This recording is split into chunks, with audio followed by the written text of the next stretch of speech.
Salut, salut! Ton trésor est caché dans ton histoire, épisode 3. Nous avons vu dans les épisodes précédents que je suis un orateur, que j'ai vraiment ce don d'observation, ce don de la vision, ce don d'écouter les autres et de conseiller les autres. C'est quelque chose qui fait partie de moi.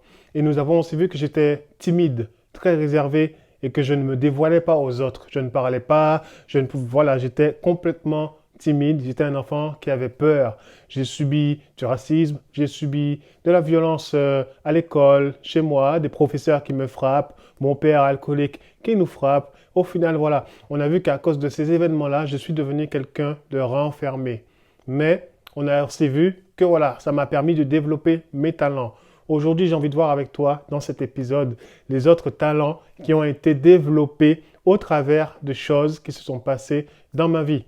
Alors, dans les années 2006, nous avons déménagé, ma famille et moi, on a quitté le sud de la France pour partir à côté de Lyon, dans le 38 plus exactement, dans le Nord-Isère. Et à cette époque-là également, j'étais inscrit au lycée, donc toujours dans la menuiserie. Un talent que j'ai, c'est vraiment de toucher le bois, c'est d'être manuel, c'est des choses qui font partie de moi. J'aime le bois.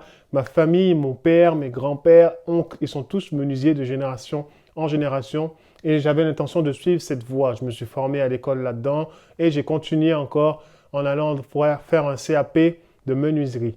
Donc j'étais à l'internat à Grenoble, même plus loin que Grenoble, dans ces montagnes complètement prisonniers. Quand tu vois autour de toi, il fait froid, tu vois vraiment ces montagnes, tu vois la neige. Voilà, c'était très fatigant. Et à cette époque-là, ben, voilà, tout allait bien. Mais à un moment, voilà, il s'est passé des choses où je commençais à me battre. Parce qu'il y a des gens toujours qui se moquaient de moi ou autres. J'ai toujours été quelqu'un qui avait beaucoup de sang-froid. Mais à une certaine limite, et des fois, ben, il y a le vase qui fait déborder les choses et là, tu exploses. Les gens ont toujours eu tendance à dire que j'étais un faux calme. Parce que je suis calme et du jour au lendemain, tu fais que voir le gars, il devient fou et il tape tout le monde. Mais voilà, c'était juste une manière pour moi de me défendre et de dire, mais en fait, tu es qui? Les gens voulaient me frapper, mais au final, ils ne le faisaient pas. Donc, quand ils venaient me frapper, il fallait que je réagisse. Et là, c'est des choses qui se retournaient contre moi parce que lorsque tu frappes ces gens-là, tes agresseurs, mais au final, c'est toi l'agressé qui passe pour l'agresseur. Donc, je me suis fait remarquer dans le collimateur des directeurs. Ensuite, ça a continué. Tout s'est fait en une semaine. En classe, pareil, ça a continué. Des bagarres. Ensuite, il y a eu des histoires de vol. Un professeur qui s'est fait voler son appareil photo. Entre-temps, j'avais trouvé une PSP. Ce qui fait que la PSP, un élève m'a dit, vends-la-moi, vends-la-moi, vends-la-moi. Ça a fait tout un truc. Et je me suis retrouvé à la rue. En gros, on m'a viré de l'école. Je ne pouvais plus aller à l'école. Et mon rêve d'être menuisier s'est brisé en 1000 morceaux. Donc, je ne pouvais plus aller à l'école parce que je me suis fait renvoyer. Les gendarmes sont venus, ils ont dit que j'étais un voleur. Il y avait une nouvelle directrice qui est arrivée. En même pas une semaine, comme par hasard, je me suis battu. Il y a eu cette histoire avec la PSP. Il y a eu un prof qui se fait voler ses trucs. Et au final, tout est tombé sur moi. Et ça, c'est quelque chose qui m'a vraiment donné un gros coup dans le cœur. J'étais complètement déprimé parce que je rentrais chez moi. Je vois que même mon frère, mes frères, sœurs croyaient que j'étais un voleur et que j'avais volé. Donc même ça, c'est des choses qui m'ont fait mal parce qu'au final, ça m'a montré que ma propre famille ne me connaissait même pas. Donc c'était vraiment très pour moi déprimant. Donc je restais renfermé sur moi-même encore une fois et je suis resté plus d'1 an à rien faire. Je restais dans ma chambre ou sinon j'allais au foot. Mais après, j'ai décidé de tout arrêter. J'ai arrêté le foot. Il y avait des témoins de Jéhovah qui venaient me donner des cours, toujours sur la Bible. J'ai dit stop. J'ai tout arrêté et je restais enfermé dans ma chambre. Et en dehors de ça, ben, j'allais voir des amis et ils étaient tous danseurs. Ils dansaient tous, tous, tous, tous. Et je me rappelle que lorsque j'étais enfant, je me suis toujours vu danser, mais ça se passait toujours dans mon esprit. Dès qu'il y avait de la musique, dès qu'il y avait quelque chose, je voyais des images et j'étais toujours en train de danser dans ces images qui passaient dans mon esprit, dans mon cœur. C'est comme si mon cœur, il battait. Mais je ne pouvais pas danser car j'étais timide. J'avais peur du regard des autres. On me disait, allez, danse. Non, j'avais très peur du regard des autres. Et c'est des choses qui, vraiment, waouh, je ne pouvais pas. J'étais trop timide pour ça, trop réservé pour ça. Et au final, je me suis retrouvé à marcher avec mes amis. Ils étaient tous danseurs. Donc, il y avait des danseurs de hip-hop, il y avait des danseurs de breakdance, il y avait des danseurs de dancehall local, il y avait des danseurs de dombolo et coupé-décalé. Du coup, je restais avec ces gens-là et ils dansaient tous les jours, tous les jours, tous les jours. Mais j'étais timide et réservé. Donc, je passais mon temps à les observer, à les écouter. Rien d'autre. Je les suivais partout. On allait partout ensemble, mais je ne parlais pas. Pendant au moins 2 ans, il y en a, ils n'ont pas entendu le son de ma voix. J'étais pourtant avec eux. Mais un jour, j'étais chez moi et je regardais un film qui venait de sortir. C'était le film Stepping. C'est un film de danse avec des compétitions, des battles. Voilà, les danseurs, ils s'affrontent. Et lorsque j'ai vu ce film, ça a fait un truc en moi. Il y a eu un titre. J'avais envie de danser. Mais je ne savais pas danser. Mais ça a réveillé quelque chose en moi. Et le soir même, il y avait un anniversaire. Du coup, je suis parti à cet anniversaire avec mes amis. En gros, on se connaissait tous, mais je suis parti avec ceux qui étaient dans ma tranche d'âge. Il y en avait qui étaient plus forts que nous en danse, mais aussi en âge, ils étaient plus grands que nous. Donc, ils avaient leur team et moi, j'étais avec ma team. Donc, je suis allé avec la team de coupé décalé et tous les autres, ils étaient ensemble. Et au final, je vois que ça commence à partir en battle. Tous les danseurs de coupé décalé, ils affrontent l'autre team. Donc, ils affrontent, ils sont en train de gagner. Jusqu'à ce que la musique change. Et du coup, les autres, là, ils ont commencé à se dire, ah, là, c'est notre moment. Ils savaient que là, ils allaient nous tuer, nous dégommer, etc., etc. Donc, ce qui s'est passé, c'est qu'ils ont commencé à clasher ceux qui étaient avec moi. On est venus ensemble et ils se font clasher en hip-hop. Et je vois que personne ne riposte, ils sont tous choqués. Du coup, ce que je décide de faire, c'est, ok, ben moi, je rentre dans la ronde. Je ne sais pas danser, j'ai jamais dansé de ma vie, je suis timide, je suis réservé, tout ce que tu veux. Mais en moi, il y a quelque chose qui m'a dit, c'est maintenant. Car j'ai toujours été quelqu'un de très protecteur. Il y a des gens qui se font frapper, ben moi, je vais les défendre. Il y a des gens qui profitent des faibles, et ben moi, je me lève. Et voilà, je rends justice, je rendais toujours justice.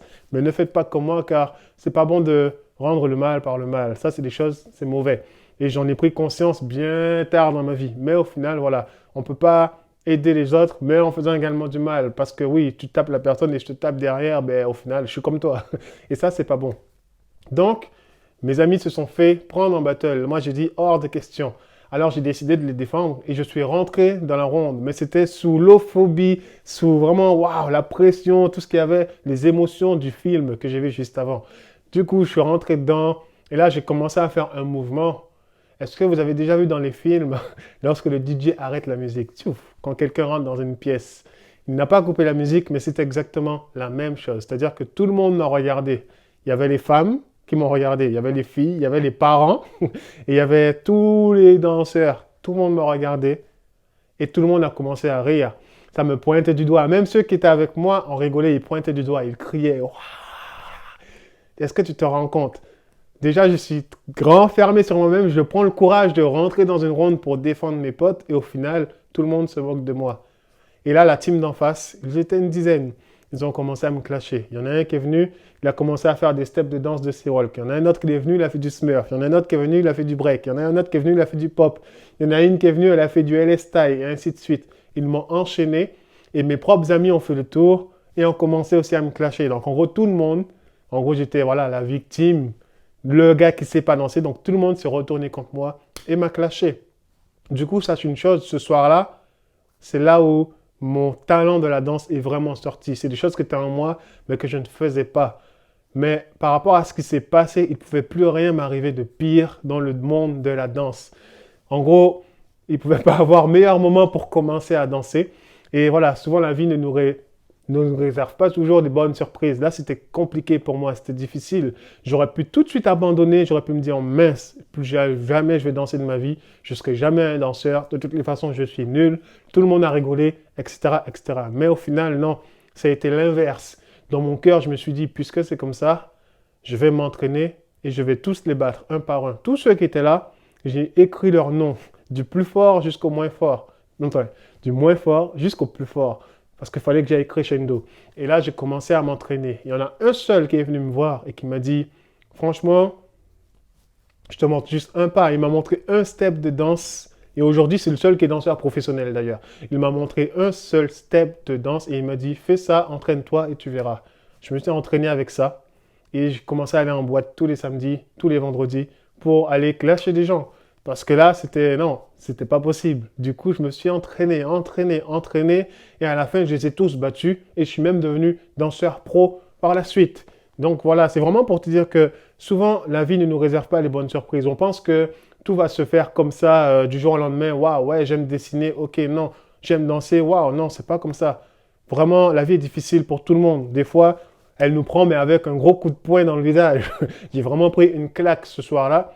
Mais c'est ce soir-là qui a déclenché les choses en moi. C'est ce soir-là qui a déclenché ce talent, cette chose qui était en moi, cette soif qui était là. Il a fallu qu'il se passe quelque chose, un événement pour que je me bouge, un événement pour que je me lève et que j'accomplisse ce pourquoi je suis né. J'étais fait pour ça, je suis fait pour danser. Et il fallait que je danse, il fallait que je manifeste ça, il fallait que je le sorte. Et j'avais aucun moyen de le sortir. Et eux, ce qu'ils sont venus faire, c'est qu'ils sont venus m'enlever le doigt de tu sais quoi, on va pas être vulgaire, mais en gros, il a fallu qu'on me secoue. Et lorsqu'on m'a secoué, alors j'ai explosé. Et j'ai vraiment explosé. Et pourquoi je te dis ça? C'est pour t'encourager, pour te dire que ton trésor est vraiment caché dans ton histoire. À l'intérieur de toi-même se cachent les choses. À l'intérieur de toi-même, il y a des talents, des dons qui vont te permettre de devenir la meilleure version de toi-même. Ça m'a aidé à devenir la meilleure version de moi-même. Aujourd'hui, je suis encore plus à l'aise derrière une caméra. Je suis encore plus à l'aise pour parler. Je suis encore plus à l'aise pour encourager, pour faire ces choses-là parce que la danse a éveillé tous les talents, tous mes sens. Mon sens de l'écoute s'est développé encore plus grâce à la danse et la musique, la musicalité. Et toutes ces choses-là se sont développées uniquement grâce au talent de la danse. Tout ce qui était déjà en moi, alors maintenant a pris un autre niveau. Voilà, aujourd'hui je m'arrête là. Et vraiment, c'était pour t'encourager et te dire que toute chose est là. Toute chose est déjà là. En gros, on cherche extérieurement les choses qu'on a besoin, mais en vérité, ce qu'on a besoin est caché à l'intérieur de nous-mêmes. Il nous suffit de chercher. Et si on ne le trouve pas, eh bien, demandez et vous allez recevoir. Vous verrez. Mais n'allez pas chercher, s'il vous plaît, les choses en dehors de vous-même parce que les autres ne pourront pas vous donner ce qu'ils ne peuvent pas vous donner. Tout ce que vous avez besoin est déjà en vous. Même des fois, on pleure pour de l'argent, mais l'argent, il est déjà en toi. Tu pleures pour être heureux, mais le bonheur, il est en toi. Toute chose est en toi. Toute chose est cachée à l'intérieur de ton histoire. Prends ton histoire, bénis des gens avec. Prends ton histoire, encourage des gens. Tu verras qu'il va se passer des grandes choses pour toi. Alors, sois encouragé, sois béni et je te dis à très vite dans le prochain épisode. Ciao.